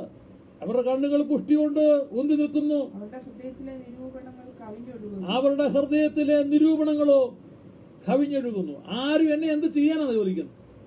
ഞാനിപ്പോ ഒരു സ്ഥാനത്ത് റെപ്യൂട്ടഡ് പോസ്റ്റ് എത്തിയിരിക്കും, എന്നെ ആരും ചെയ്യാനാ? ഭരണാധികാരികൾ മുഴുവൻ അത് തന്നെ ചെയ്തുകൊണ്ടിരിക്കുന്നത്. കേരളത്തിൽ നോക്ക്, ഭാരതത്തിന്റെ വിവിധ സ്റ്റേറ്റുകളിൽ ഭരണചക്രം തിരിക്കുന്നു എന്ന് വേണ്ട, എവിടെയും എന്തെങ്കിലും ഒരു കങ്കാണിപ്പണിയെങ്കിലും കിട്ടിയാൽ എന്ന് പറഞ്ഞാൽ സൂപ്പർവൈസർ പരിപാടി, ഒരു ഓവർസീർ പണി, അത് കിട്ടിക്കഴിഞ്ഞാൽ പിന്നെ കീഴെയുള്ളവരെ എല്ലാവരുടെ മേലെ അങ്ങ് ഭരണമാ. നോക്കുക, അവിടെ പറഞ്ഞു ഡംഭം, അവർക്ക് മാലയാണ്, ബലാത്കാരം അവരെ ചുറ്റിയിരിക്കുന്നു. പിന്നെയോ ഉന്തി നിൽക്കുന്നു. എങ്ങനെ? ബൂസ്റ്റും ഹോർലിക്സും നല്ല സാധനമല്ലേ കഴിക്കുന്നത്, അതുകൊണ്ട് കണ്ണെല്ലാം അങ്ങനെ പുഷ്ടി കൊണ്ട് ഉന്തി വയ്ക്കുക. പിന്നെയോ അവരുടെ ഹൃദയത്തിലെ നിരൂപണങ്ങൾ കവിഞ്ഞൊഴുകുന്നു. സ്തോത്രം. ഇതെല്ലാം ആസാഫ് കാണുക. തിരിഞ്ഞ് ധൂപക്കുറ്റിയും വീശി തിരിഞ്ഞു നോക്കിയപ്പോൾ നിൽക്കുന്നവരെല്ലാം ഗുറിയലേസം പറയുന്നവരെല്ലാം ഇതാ പാർട്ടികൾ. പുൾപ്പിറ്റിൽ നിന്ന് നോക്കുമ്പോൾ മുമ്പിൽ ഇരിക്കുന്നതെല്ലാം ദുഷ്ടന്മാരാ. കള്ളവോട്ട് ചെയ്തതും വോട്ടിന് പണം കൊടുത്തവനും നേരല്ലായ മാർഗത്തിൽ കൗൺസിലറും പ്രസ്ബിറ്ററി മെമ്പറും ആയവനെ ആരാധനയ്ക്കിരിക്കുന്നേ. ഇത് കാണുമ്പോൾ ആരാധിക്കുന്ന നിർമ്മല ഹൃദയമുള്ളവർ സഹിക്കാൻ മേല. ദൈവം ഇതെല്ലാം കൂട്ടാണോ ചോദിക്കുന്നത്? സ്തോത്രം.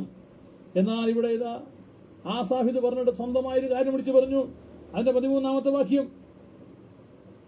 എന്നാൽ ഞാൻ എന്റെ ഹൃദയത്തെ ശുദ്ധീകരിച്ചതും സ്തോത്രം എന്റെ കൈകളെ കുറ്റമില്ലായ്മയിൽ കഴുകിയതും വ്യർത്ഥമത്രേ. അന്നേരം തീരുമാനം എടുത്ത് ദൈവമേ ഇത് മോശമായി പോയല്ലോ. മറ്റുള്ളവരെ പോലെ ഞാനും 9-ന് 10 എഴുതിയെടുത്തെങ്കിൽ, 10-ന് 20 എഴുതിയെടുത്തെങ്കിൽ, 4 കാളയ്ക്ക് പോലെ 8 കാളയെന്നോ അല്ലെങ്കിൽ 2 കാളയെന്നോ എഴുതിയിരുന്നെങ്കിൽ, ഭക്ഷണത്തിന്റെ ക്രമത്തിൽ ഒരു 1,00,000 രൂപ മാറ്റിയിരുന്നെങ്കിൽ, മറ്റു പലതും ആസാഫ് ചിന്തിക്കുകയാണ്. അന്ന് കാലത്ത് ഞാൻ കുറ്റമില്ലായ്മയുടെ കൈകളെ കഴുകിയതും, അയ്യോ ഞാൻ ഹൃദയത്തെ ശുദ്ധീകരിച്ചു, എന്റെ കൈകൾ കറ പിരളാതെ, കൈക്കൂലി വാങ്ങാതെ, അവിഹിതമായത് കരത്തിൽ വരാതെ എന്റെ കൈയെ ഞാൻ ശുദ്ധീകരിച്ചതും വെറുതെയായി പോയല്ലോ. എന്നിട്ടോ ഇങ്ങനെ ദൈവസഭ നേരെ ചൊവ്വേ ജീവിച്ചയാൾക്ക് വന്ന് ഭവിച്ചതെല്ലാം കേൾക്കണോ? തൊട്ടടുത്ത വാക്യങ്ങൾ വായിക്കുന്നത്, ഇടവിടാതെ ദൈവസഭ നേരെ എന്നവൻ ബാധിതനായിരുന്നു, എല്ലാ തരത്തിലും ബാധിക്കപ്പെടുക. സ്തോത്രം. പിന്നെയോ നേരം വെളുക്കുമ്പോൾ സാധാ സങ്കീർത്തന വായിക്കുന്നത്, സന്ധ്യയെങ്കിൽ കരച്ചിൽ വന്ന് രാവാർക്കും, ഉഷസ്സിലോ ആനന്ദ ഘോഷം വരുന്നതാണ് ദൈവവചനം. എന്നാൽ ഇവിടെ ഇതാ ആസാഫ് പറയുന്നത്, ഞാൻ ഉഷസ് തോറും നേരം വെളുത്ത് എഴുന്നേറ്റ് വരുന്നത് ദണ്ഡനം മേടിച്ചോണ്ടാ. സ്തോത്രം. പീഡിപ്പിക്കപ്പെട്ട, പ്രയാസപ്പെട്ട, ഇന്നെവിടോട്ടാ, ഏത് കോടതിയോട്ടാ പോകണമെന്നാ നമ്മൾ നോക്കുന്നത്? സെഷൻസിൽ പോകണോ, അതോ വെക്കേഷൻ കോടതി പോകണോ, വനിതാ കമ്മീഷനിൽ പോകണോ, പോലീസ് സ്റ്റേഷനിൽ പോകണോ, എങ്ങോട്ടാ പോകേണ്ടത്? സ്തോത്രം. അതുകൊണ്ട് രാവിലെ തോറും ദണ്ഡനം. വാടകക്കാരൻ വന്നില്ല, അല്ല വീട്ടുടമസ്ഥൻ വന്നിരിക്കുന്നു, വാടക കൊടുത്തില്ല, കുഞ്ഞുങ്ങളുടെ ഫീസ് കൊടുത്തില്ല, വണ്ടിക്ക് പെട്രോൾ അടിക്കാൻ കാശില്ല, ടയർ മാറാൻ നിവൃത്തിയില്ല എന്ന് വേണ്ട, ദണ്ഡനങ്ങളാൽ ഉഷസ് തോറും ഞാനോ ഞാനിങ്ങനെ സംസാരിക്കുവാൻ വിചാരിച്ചു. സ്തോത്രം. ഞാൻ നിന്റെ മക്കളുടെ തലമുറയോട് ദ്രോഹം ചെയ്യും. അതാ കാര്യം.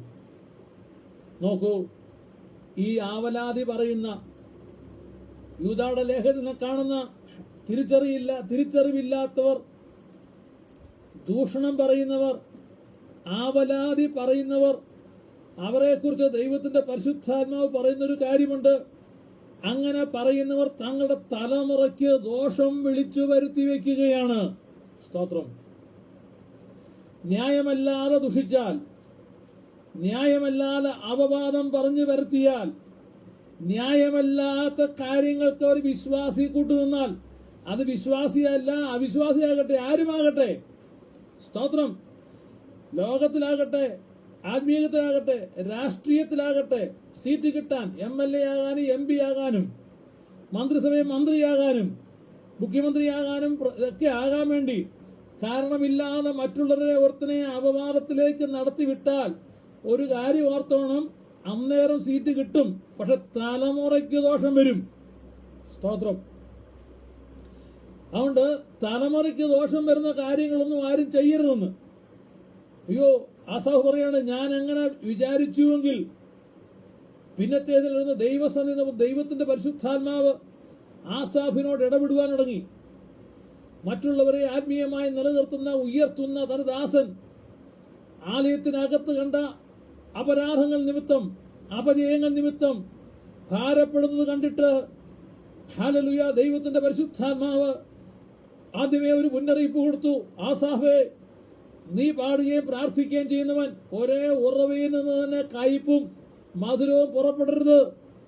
ഒരേ ഉറവയിൽ നിന്ന് വരരുത്. നീ ഇങ്ങനെ ചിന്തിക്കുന്നുവെങ്കിൽ, നീ ദൂഷണം പറയുന്നുവെങ്കിൽ ഒരു കാര്യം ഓർത്തോണം, നിന്റെ തലമുറയ്ക്ക് ദോഷം വരുത്തി വെക്കുക. അതുകൊണ്ട് ആസാഫ് തീരുമാനമെടുത്തു. അടുത്ത വാക്യം വായിക്കുന്നു. ഞാനിത് ഗ്രഹിക്കുവാൻ നിരൂപിച്ചപ്പോൾ എനിക്ക് പ്രയാസമായി വന്നു. ഒടുവിൽ ഞാൻ ദൈവത്തിന്റെ വിശുദ്ധ മന്ദിരത്തിലേക്ക് ദൈവത്തിന്റെ കാര്യാലോചന സഭയിൽ ചെന്നു. അവരുടെ അന്തം എന്താകുമെന്ന് ചിന്തിച്ചു. നോക്കുക, അവിടെ വരെ സ്വബുദ്ധിയാൽ, മാനുഷ്യ ബുദ്ധിയാൽ പരിഹാരം കാണുവാൻ നിന്ന ആസാഫ് ദൈവാലോചന പ്രകാരം കാര്യങ്ങളിലേക്ക് നീങ്ങിയപ്പോൾ, സ്തോത്രം, ദൈവത്തിന്റെ പരിശുദ്ധാത്മാവ് ആസാഫിനോട് പറഞ്ഞു കൊടുത്തു, നീ വിഷമിക്കേണ്ട, എന്താകും. അവരെക്കുറിച്ച് ദൈവത്തിന്റെ ആലയത്തിൽ അല്ലെങ്കിൽ ദൈവസന്നിധിയിൽ, ദൈവ സാന്നിധ്യത്തിൽ ശരണപ്പെട്ടപ്പോൾ ദൈവത്തിന്റെ പരിശുദ്ധാത്മാവ് ആസാഫിനോട് ഇടപെടാൻ തുടങ്ങി. സ്തോത്രം. അതിനുമുമ്പ് പറഞ്ഞതാണ്, മോനെ ഇത് മതി, എന്ത് ചെയ്യുക. Praise the Lord. ഞാൻ ഓർക്കുന്നു, ഞാൻ വിശ്വാസം വന്ന് ഞാൻ സ്നാനപ്പെട്ടു. പക്ഷേ ഞാൻ സ്നാനപ്പെട്ട് കഴിഞ്ഞപ്പോൾ എൻ്റെ അമ്മച്ചി സ്നാനപ്പെടാൻ തയ്യാറായെങ്കിലും അന്ന് ഞങ്ങളുടെ നടത്തിപ്പുകാരനായ ദൈവദാസൻ അമ്മച്ചിയെ സ്നാനപ്പെടുത്തുകയാണ്. അതിന് കാരണം എൻ്റെ അച്ചാച്ചനോട് സ്നാനപ്പെടാൻ തയ്യാറാവണം. എൻ്റെ അപ്പനാണെങ്കിൽ അമ്പലും വില്ലും അടുക്കത്തുമില്ല, മദ്യപാനി തന്നെ. സ്നാനമെന്നോ ആരാധന കേൾക്കുമ്പോൾ അന്ന് 2 കുപ്പി കൂടുതലടിക്കും.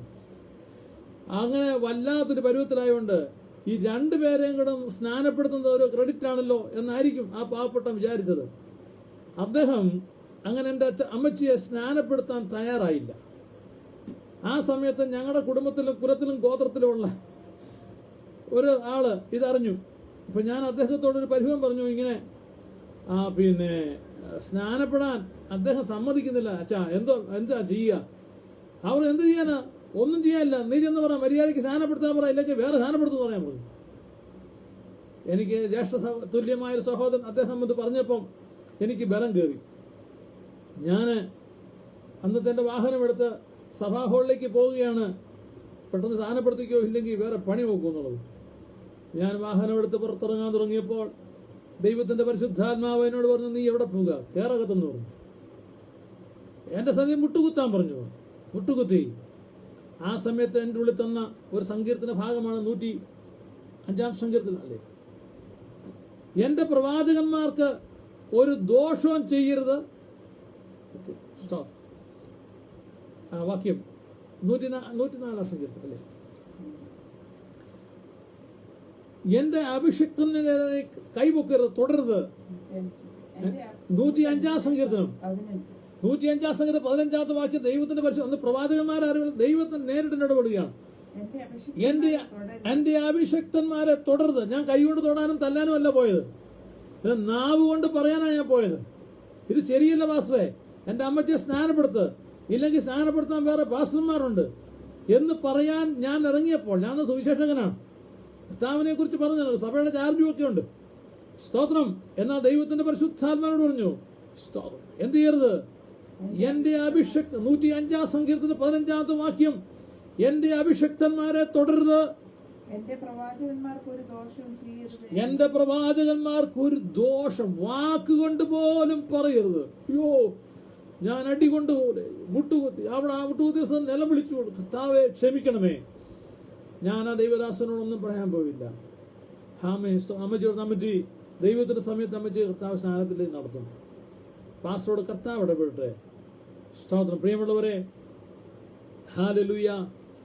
നമ്മളോട് ദൈവം ഇടപെടും, വചനത്തിലൂടെ ഇടപെടും, മറ്റുള്ളവരുടെ പ്രസംഗത്തിലൂടെ ഇടപെടും. ഇവിടെ ഇതാ ആസാഫിന് കാര്യം മനസ്സിലായി.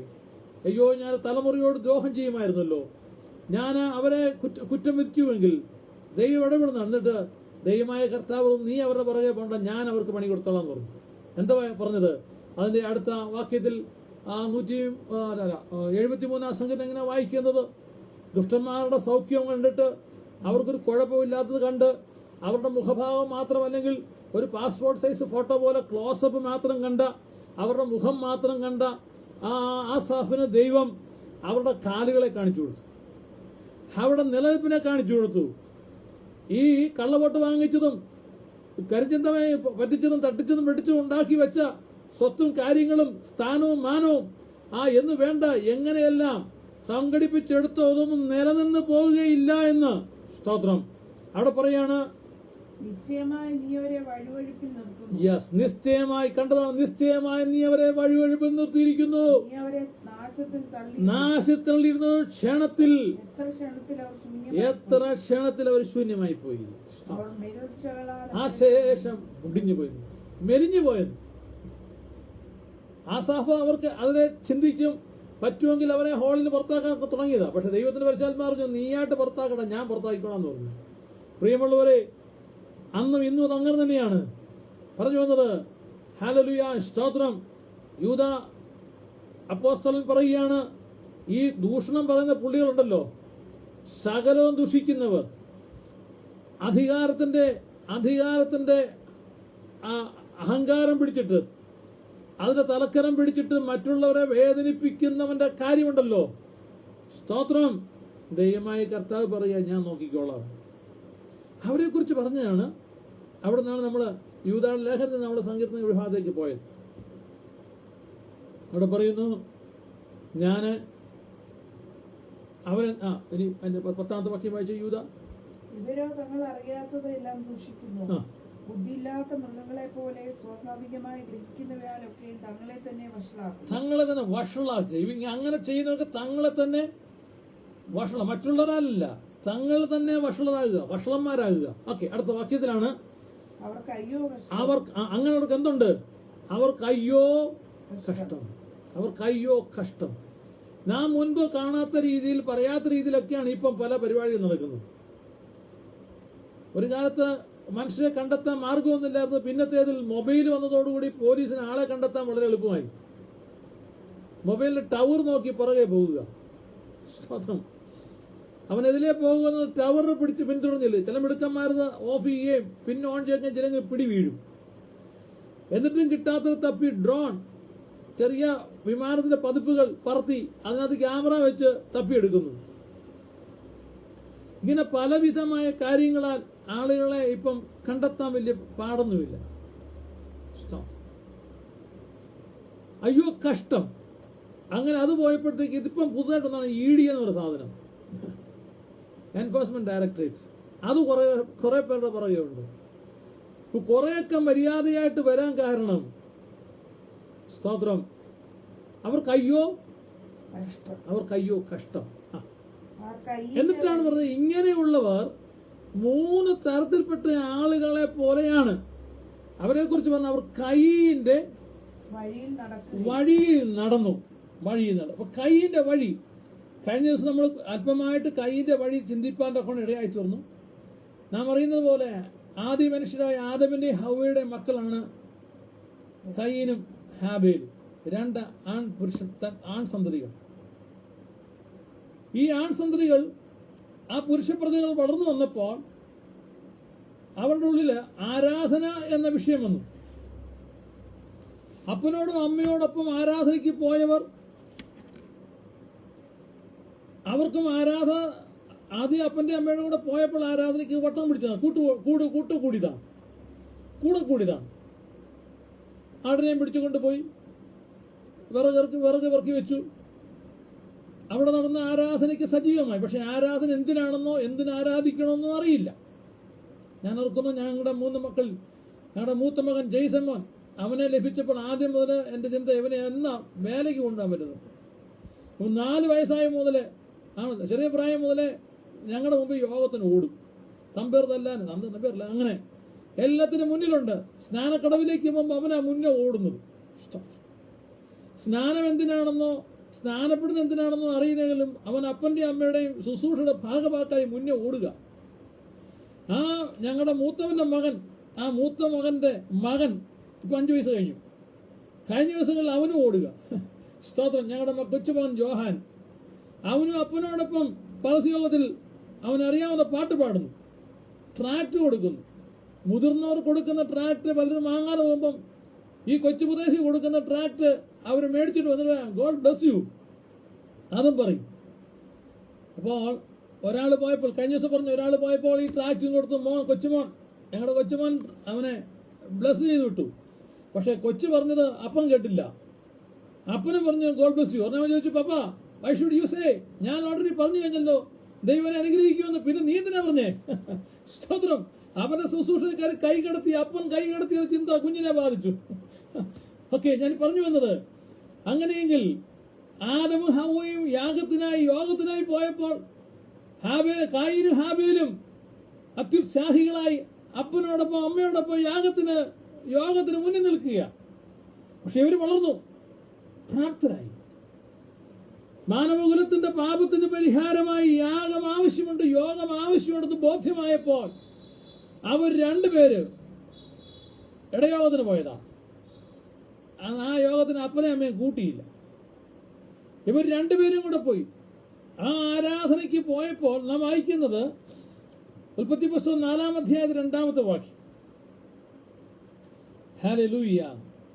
ഉൽപ്പത്തി പുസ്തകം 4-ാം അധ്യായം 2-ാമത്തെ വാക്യത്തിൽ, പിന്നെ അവന്റെ അനുജനായ ഹാബേലിനെ പ്രസവിച്ചു. ഹാബേൽ ആട്ടിടയനും കയീൻ കൃഷിക്കാരനും ആയിത്തീർന്നു. അങ്ങനെ കയീൻ കൃഷിക്കാരനായി തീർന്നു. അപ്പൊ 2 പേരും 2 വിഭാഗങ്ങളായിട്ട് ഉപജീവനത്തിലേക്ക് തിരിഞ്ഞു. ഹാബേൽ ആടുകളെ വളർത്തി, അതുകൊണ്ട് ഉപജീവിച്ചു. കയീനോ കൃഷിക്കാരനായി. ദൈവം പറഞ്ഞാണല്ലോ, നീ ഭൂമിയിലെ അനുഭവം കൊണ്ട് കഴിക്കും, കൃഷി ചെയ്യും. അതുപോലെ അപ്പനോടൊപ്പം കൃഷി പഠിച്ചു, കൃഷിക്കാരനായി. എന്നിട്ടോ കുറെ കാലം കഴിഞ്ഞിട്ട് കയീൻ ഇന്നത്തെ അനുഭവത്തിൽ നിന്ന് യഹോവയ്ക്ക് ഒരു വഴിപാട് കൊണ്ടുവന്നു. വഴിപാട് യാഗത്തെ കുറിച്ച് ബോധ്യമായപ്പോൾ അവർ തീരുമാനിച്ച് കയീൻ നിലത്തെ അനുഭവത്തിൽ നിന്ന് ഒരു വഴിപാട് കൊണ്ടുവന്നു. ഹാബേലും ആട്ടിൻകൂട്ടത്തിലെ കടിഞ്ഞൂലുകളിൽ നിന്ന് ഇപ്പോൾ അവയുടെ മേധസ്സിൽ നിന്ന് തന്നെ ഒരു വഴിപാട് കൊണ്ടുവന്നു. ഹാബേലോ ആട്ടിൻകുട്ടിയെ, ജീവനുള്ള ആടിനെ യാഗമായി കൊണ്ടുവന്നു. അവിടെ 3-ാമത്തെ വാക്യം, 4-ാമത്തെ വാക്യം, 4 വായിച്ചല്ലോ. എന്നിട്ട് അവിടെ പറയാണ് മേധസ് കൊണ്ടുവന്നു. എന്നിട്ടോ സ്തോത്രം. യഹോവ ഹാബേലിലും അവന്റെ വഴിപാടിലും പ്രസാദിച്ചു, കായീനിലും അവന്റെ വഴിപാടിലും പ്രസാദിച്ചു. 2 കാര്യം നടക്കണം ഒരു ആരാധനയിൽ. ഒന്ന്, ദൈവ യാഗാർത്ഥിയുടെ ആരാധനയ്ക്ക് വരുന്നവരിൽ പ്രസാദിക്കണം. 2, കൊണ്ടുവരുന്ന യാഗത്തിൽ പ്രസാദിക്കണം. ആദ്യവും അങ്ങനെ തന്നെ, ഇപ്പോഴും അങ്ങനെ തന്നെ. ദൈവം പ്രസാദിക്കാത്തവൻ ആരാധിച്ചിട്ടൊരു കാര്യമില്ല, ദശാംശം കൊടുത്തിട്ടൊരു കാര്യമില്ല, കർത്തൃമേശ എടുത്തിട്ടും കൊടുത്തിട്ടും കാര്യമില്ല. സ്തോത്രം. ഇവിടെ കയീനിൽ ദൈവം പ്രസാദിക്കാതെ, തന്നിലും തന്റെ ആരാധനയിലും പ്രസാദിക്കാത്തതിന് കാരണം പാപം ചെയ്തതുകൊണ്ടല്ല. അതെല്ലാവരും ഒരുപോലെ പാപികളാണ്. പക്ഷെ പ്രമാണം അനുസരിച്ചില്ല, അതാ കുറ്റം. അന്ന് കേട്ടറിവാണ്, എഴുതി കൊടുത്തിട്ടില്ല. ആദമും ഹവ്വയും കൂടെ ചെയ്യുന്നത് കണ്ടും കേട്ടും വളർന്ന അന്നത്തെ സൺഡേ സ്കൂള്, ആദമും ഹവ്വയും കൂടെ മക്കൾക്ക് സൺഡേ സ്കൂൾ, അന്നത്തെ ആദ്യത്തെ അധ്യാപകരവരാ സൺഡേ സ്കൂൾ അധ്യാപകർ. അന്ന് സൺഡേ സ്കൂളില്ല, ആരാധനയെക്കുറിച്ചുള്ള അധ്യാപകരവരാ. ദൈവം അവർക്ക് പറഞ്ഞു കൊടുത്തത് വായ്മൊഴിയായി അവർക്ക് മക്കളിലേക്ക് പകർന്നു, ആരാധനയെ അവർക്ക് കാണിച്ചു കൊടുത്തു. എന്നിട്ടോ അങ്ങനെ ആരാധിക്കാൻ വേണ്ടി പോയപ്പോൾ ആരാധനയുടെ ശരിയായ തന്തു എന്തിനാണ് ആരാധന, എന്തുകൊണ്ട് ആരാധന എന്ന് ബോധ്യമായി എങ്കിലും കയ്യിൽ പറഞ്ഞു എനിക്കിപ്പോൾ അതിന് സൗകര്യമില്ല. ഇങ്ങനെ പ്രസാദിക്കുന്നെങ്കിൽ പ്രസാദിച്ചാൽ മതി എന്ന് പറഞ്ഞ് കയ്യന് ആരാധനയെ തിരസ്കരിപ്പാനിടയായി തീർന്നു, അവഹേളിപ്പാനിടയായി തീർന്നു, അതിന് വില കൊടുക്കാതെ പോയി. എന്താ ആരാധനയുടെ പ്രത്യേകത? എങ്ങനെ വേണം ആരാധന? അതാണ് എബ്രായ ലേഖനം അതിന്റെ 9-ാം അധ്യായത്തിന്റെ 22-ാമത്തെ വാക്യം. എബ്രായ ലേഖനം 9-ാം അധ്യായത്തിന്റെ 2 മുതലുള്ള വാക്യങ്ങൾ, 1 മുതലുള്ള വാക്യങ്ങൾ ആരാധനയുടെ വളരെ വ്യക്തമായ ഒരു ചിത്രം, അന്നും ഇന്നുമുള്ള ആരാധനയുടെ വ്യക്തമായ ഒരു ചിത്രം ദൈവമായ കർത്താവ് നൽകുന്നുണ്ട്. സ്തോത്രം. എബ്രായ ലേഖനം 9-ാം അധ്യായം അതിന്റെ 22-ാമത്തെ വാക്യം. സ്തോത്രം. ന്യായപ്രമാണപ്രകാരം ഏകദേശം സകലവും രക്തത്താൽ ശുദ്ധീകരിക്കപ്പെടുന്നു. രക്തം ചൊരിഞ്ഞിട്ടല്ലാതെ വിമോചനമില്ല. ആരാധന രക്തം ചൊരിയണം. രക്തം ചൊരിഞ്ഞിട്ടല്ലാതെ വിമോചനമില്ല. രക്ഷ പ്രാപിപ്പാൻ, മോക്ഷം പ്രാപിപ്പാൻ, ശാപത്തിൽ നിന്ന് പാപത്തിൽ നിന്ന് രക്ഷ പ്രാടുവാൻ ഒറ്റ വഴിയുള്ളൂ, രക്തത്താലല്ലാതെ ഇല്ല. അതിനെക്കുറിച്ച് അന്ന് ആദ്യ മനുഷ്യൻ പാപം ചെയ്തപ്പോഴേ അതിന്റെ പൊരുൾ പറഞ്ഞു കൊടുത്തു, നിഴൽ അവർക്ക് കാണിച്ചു കൊടുത്തു. പൊരുൾ പറഞ്ഞ ഇങ്ങനെയാണ്: സ്ത്രീയുടെ സന്തതി സാത്താന്റെ തല തകർക്കും. സ്ത്രീയുടെ സന്തതിയായി ദൈവപുത്രനായി ദൈവം തന്നെ ഭൂമിയിലേക്ക് ഇറങ്ങി വന്ന് സാത്താനെ തകർക്കും.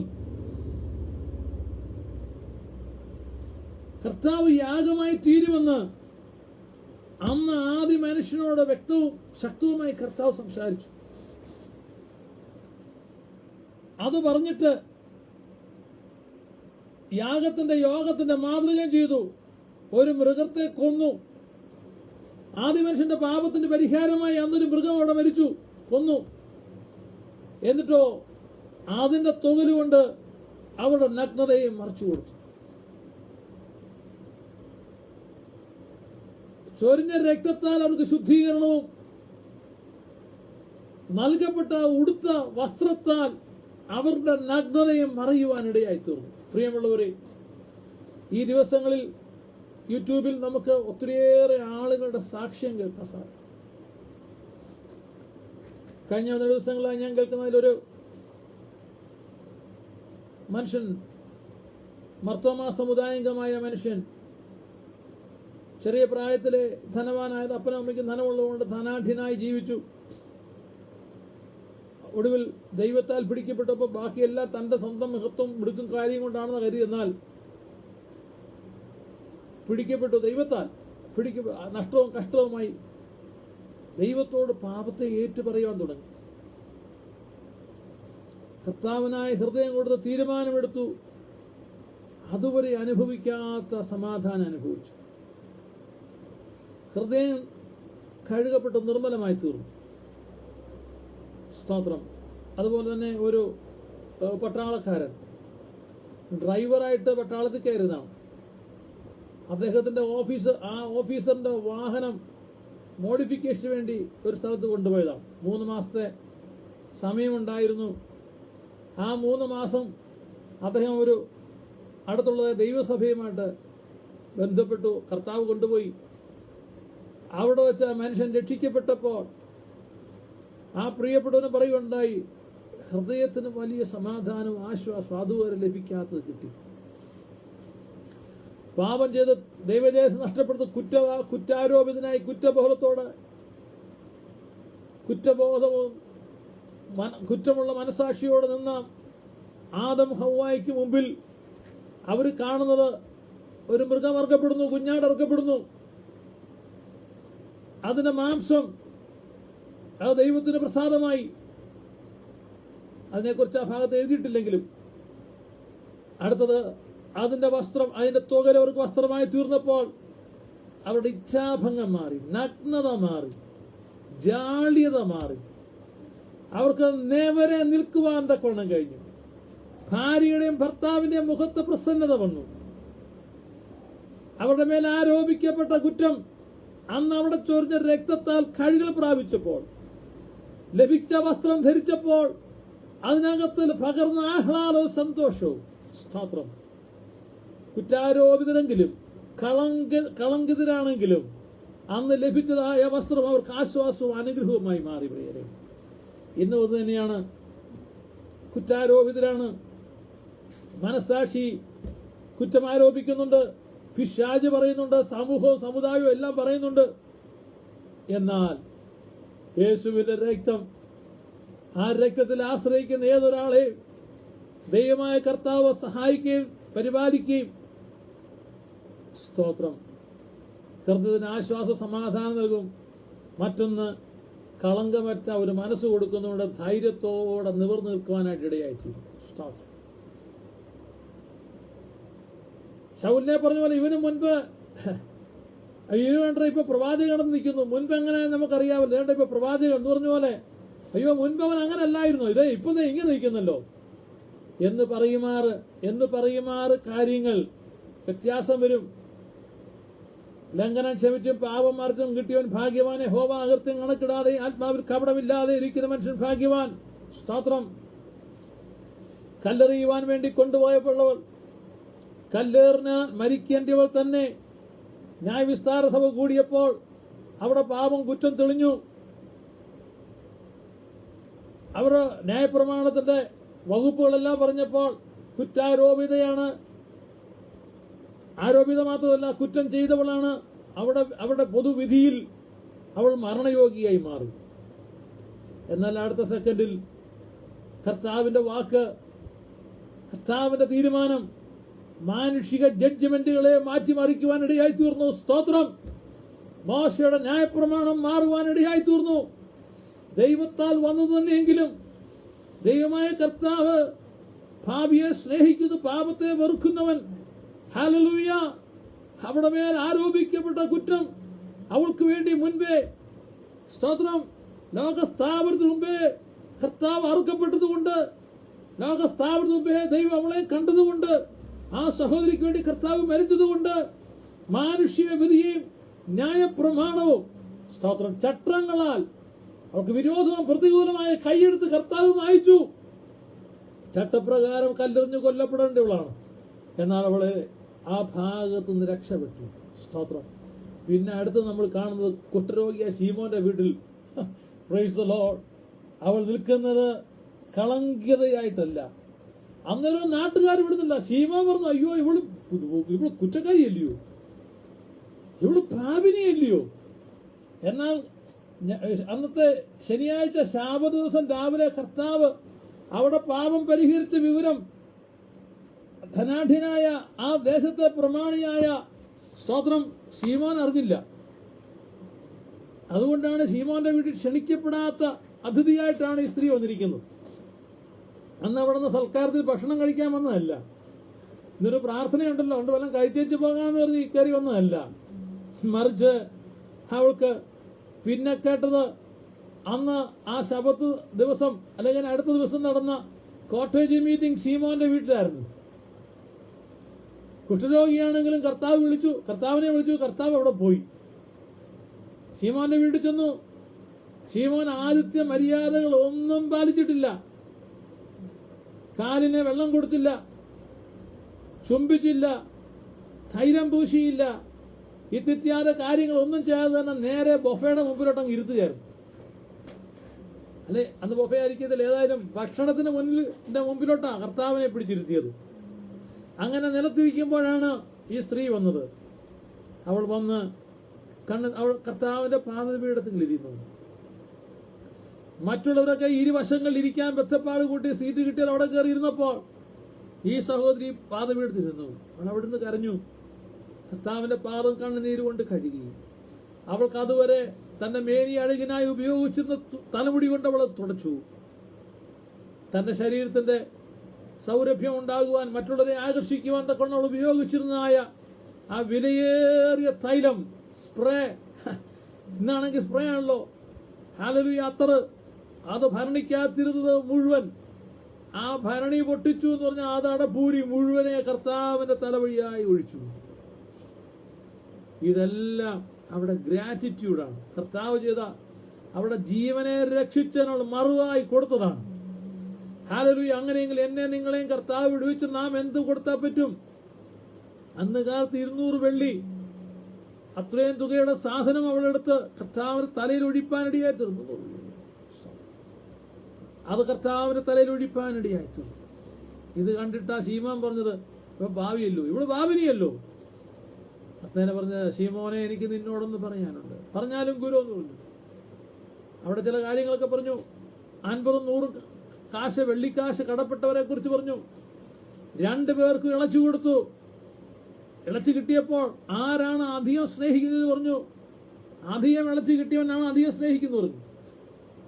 സ്നേഹിക്കുന്നതെന്ന് ശീമോൻ പറഞ്ഞു, ഞാൻ ഊഹിക്കുന്നു, ഐ ഗസ്, ഞാൻ അങ്ങനെ ഊഹിക്കുന്നു പറഞ്ഞു. ബട്ട് കർത്താവ് പറഞ്ഞു, no, your judgment is wise. നീ പറഞ്ഞതാ ശരിയെന്ന്, നീ വിധിച്ചത് ശരിയാണ്. Your judgment is right. അത് പറഞ്ഞു, I'm thinking, I'm guess, ഞാൻ ഗസ് ചെയ്യുന്നു. No no, what you declare, നീ എന്താണ് പറഞ്ഞത് അത് ജഡ്ജ്മെന്റ് ആണ്, അതാണ് ശരി. അതുകൊണ്ട് അതേ നോക്കി, ഇവളധികം ഇളച്ചു കിട്ടിയവളാ. എന്നിട്ടാ പറഞ്ഞത്, ഞാനിവിടെ വന്നു, നീ എന്റെ കാലിന് വെള്ളം തന്നോ? കർത്താവ് അതാ പ്രതീക്ഷിച്ചത്. ഞാനിവിടേക്ക് വന്നു, നീ എനിക്കൊരു ചുംബനം തന്നോ? കർത്താവ് അതാ പ്രതീക്ഷിച്ചത്. പിന്നെ ഇത് പറഞ്ഞു, ഞാനിവിടേക്ക് വന്നപ്പോൾ നീ എനിക്ക് സ്തോത്രം ധൈര്യം പൂശിയോ? നോക്കൂ പ്രിയമുള്ളവരെ, ഇവിടെ ഏതാ സ്തോത്രം, ആ സ്ത്രീ തന്റെ ജീവിതത്തിലെ സമാധാന സന്തോഷം ലഭിച്ചപ്പോൾ അവൾ അധികം കർത്താവിന് വേണ്ടി ചെലവിടാൻ ഇടയായി തീർന്നു. യേശുവിന്റെ രക്തത്താൽ കഴുകലും കർത്താവിന്റെ രക്ഷ എന്ന നീതി വസ്ത്രം ധരിക്കുമ്പോൾ പിന്നെ കുറ്റബോധമുള്ളൊരു മനസാക്ഷിയല്ലുള്ളത്. സ്തോത്രം. അന്നേരം പാടും, യേശുവൻ ഉള്ളിൽ വന്നതിനാൽ എന്ത് മോദം. ഹല്ലേലൂയ, സ്തോത്രം, ഹല്ലേലൂയ. അന്നത്തെ യാഗത്തിൽ യോഗത്തെ സംബന്ധിച്ച ആദമും ഹൗവയും വളരെ സന്തുഷ്ടരായി തീർന്നു. വസ്ത്രം ലഭിച്ചു, രക്തത്താൽ കഴുക പ്രാപിച്ചു. അന്ന് എഴുതപ്പെട്ട പ്രമാണമാണ്, രക്തം ചൊരിഞ്ഞിട്ടല്ലാതെ വിമോചനമില്ല. ആ പ്രമാണത്തെ തകിടം മറിച്ചുകൊണ്ടാണ് ഏകപക്ഷീയമായി സ്വയാസർക്കാരനായി സ്വചിന്താഗതിയെ ഉയർത്തിപ്പിടിച്ച് കയീൻ യാഗം കഴിച്ചത്. ആ യാഗത്തിൽ ദൈവം പ്രസാദിച്ചില്ല. അതുകൊണ്ട് അവൻ കുലപാതകനായി മാറി. പ്രിയമുള്ളവരെ, സമയം ഇവിടെ അവസാനിക്കുന്നല്ലോ. ദൈവം വെച്ചതിന്റെ ബാക്കി ഭാഗം അടുത്ത ദിവസം. നമുക്ക് ആ പാട്ടിന് ചില വരികൾ ചേർന്ന് അറിയാവുന്നതിനോട് ചേർന്ന് പാടുക. യേശുവേ ഉള്ളത്തിൽ വന്ന നാളിൽ, യേശുവേ ഉള്ളത്തിൽ വന്ന നാളിൽ എന്തു മോചം വന്നു എന്നിൽ, എന്നെ ഞാൻ ഉള്ളത്തിൽ ഏറ്റതാലേ, തന്നെ ഞാൻ ഉള്ളത്തിൽ ഏറ്റതാലേ എന്തു മോചം വന്നു എന്നിൽ, ഉള്ളത്തിൽ വന്ന നാളിൽ, യേശുവേ ഉള്ളത്തിൽ വന്ന നാളിൽ എന്തു മോദം വന്നു എന്നിൽ. ഹല്ലേലൂയ. ആ പാട്ടിന്റെ ചില വരികൾ നമുക്ക് ചേർന്ന് പാടാം. ഹല്ലേലൂയ, സ്തോത്രം സ്തോത്രം സ്തോത്രം സ്തോത്രം സ്തോത്രം സ്തോത്രം. ഹല്ലേലൂയ, സ്തോത്രം യേശു. ഹല്ലേലൂയ, ആമേൻ, സ്തോത്രം.